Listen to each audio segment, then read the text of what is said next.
Remue ménage. Remue ménage.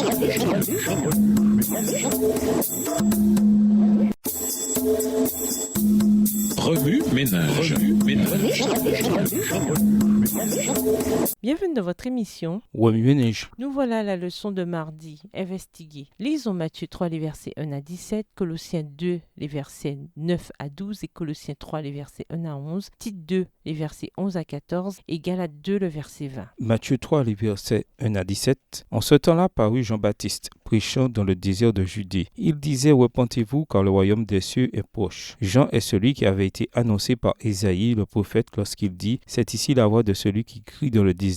Préparez le chemin du Seigneur, aplanissez ses sentiers. Jean avait un vêtement de poil de chameau et une ceinture de cuir autour des reins. Il se nourrissait de sauterelles et de miel sauvage. Les habitants de Jérusalem, de toute la Judée et de tout le pays des environs du Jourdain se rendaient auprès de lui. Verset 6. Et confessant leurs péchés, ils se faisaient baptiser par lui dans le fleuve du Jourdain. Mais voyant venir à son baptême beaucoup de pharisiens et de sadducéens, il leur dit, race de vipères, qui vous a appris à fuir la colère à venir? Produisez donc du fruit digne de la repentance et ne prétendez pas dire en vous-même, nous avons Abraham pour père. Car je vous déclare que de ces pierres-ci, Dieu peut susciter des enfants à Abraham. Déjà la cognée est mise à la racine des arbres. Tout arbre donc qui ne produit pas de bons fruits sera coupé et jeté au feu. Verset 11. Moi, je vous baptise d'eau pour vous amener à la repentance. Mais celui qui vient après moi est plus puissant que moi, et je ne suis pas digne de porter ses souliers. Lui, il vous baptisera du Saint-Esprit et de feu. Il a son vent à la main, il nettoiera son aire, et il amassera son blé dans le grenier, mais il brûlera la paille dans un feu qui ne s'éteint point. Alors Jésus vint de la Galilée au Jourdain vers Jean pour être baptisé par lui. Mais Jean s'y opposait en disant, c'est moi qui ai besoin d'être baptisé par toi, et tu viens à moi. Jésus lui répondit, laisse faire maintenant, car il est convenable que nous accomplissions ainsi tout ce qui est juste. Et Jean ne lui résista plus. Verset 16. Dès que Jésus eut été baptisé, il sortit de l'eau, et voici les cieux s'ouvrirent, et il vit l'Esprit de Dieu descendre comme une colombe et venir sur lui. Et voici une voix fit entendre des cieux ces paroles. Celui-ci est mon Fils bien-aimé en qui j'ai mis toute mon affection. Colossiens 2, les versets 9 à 12. Car en lui habite corporellement toute la plénitude de la divinité. Vous avez tout pleinement en lui, qui est le chef de toute domination et de toute autorité. Et c'est en lui que vous avez été circoncis d'une circoncision que la main n'a pas faite, mais de la circoncision de Christ qui consiste dans le dépouillement du corps de la chair. Ayant été ensevelis avec lui par le baptême, vous êtes aussi ressuscités en lui et avec lui par la foi en la puissance de Dieu qu'il a ressuscité des morts. Colossiens 3, les versets 1 à 11. Si donc vous êtes ressuscités avec Christ, cherchez les choses d'en haut, où Christ est assis à la droite de Dieu. Affectionnez-vous aux choses d'en haut et non à celles qui sont sur la terre, car vous êtes morts et votre vie est cachée avec Christ en Dieu.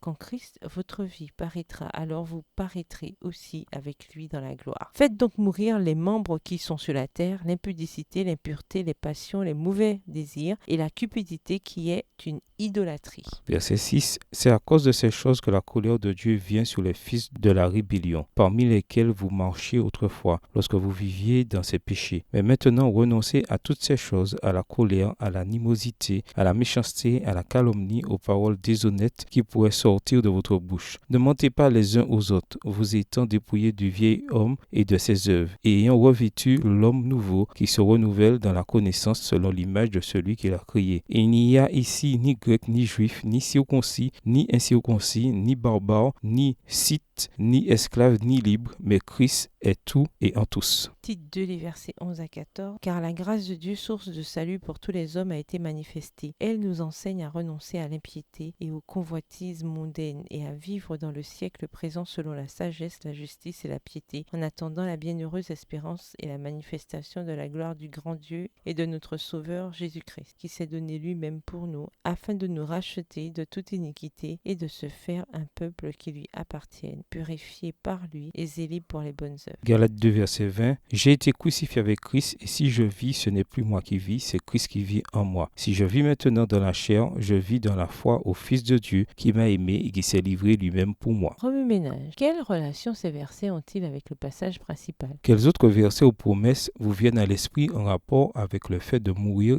et de ressusciter spirituellement? Au revoir. Et à demain si Dieu veut. Remue ménage. Remue ménage.